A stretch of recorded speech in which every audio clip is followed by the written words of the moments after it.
Ahoj ličičky. Dneska budeme ochutnávat tohle. Jenom.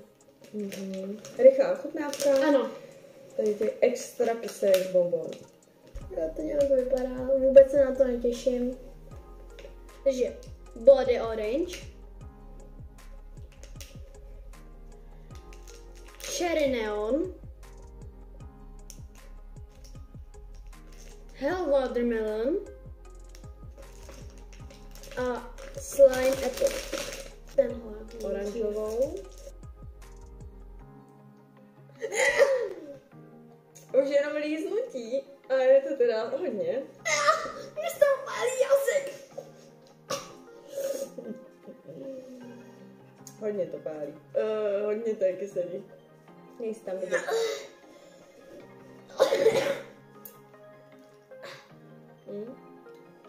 To asi nedáme, ne? Ne.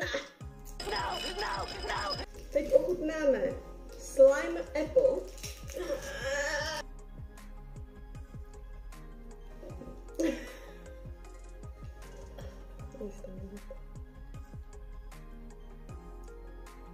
A tu ten je možná... Jenom na zub, jenom na jazyk. Tu ten je asi méně kyselý, ne? To je stejný, kámo. No to ještě mě horší. To nedám. To nedám.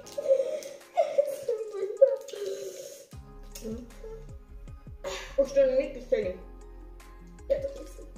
Tam je kyselý jenom ten obal. Ty už je to sladký. Už je to sladinky.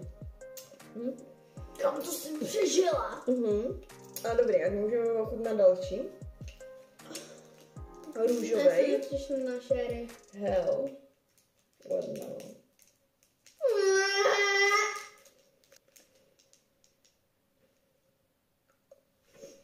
To je ještě horší! Zješ!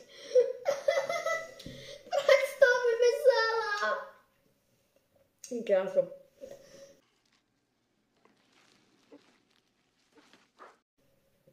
To je strašně kyselý. Mě se normálně tak to úplně svírá. Ty vole, jak to budeš?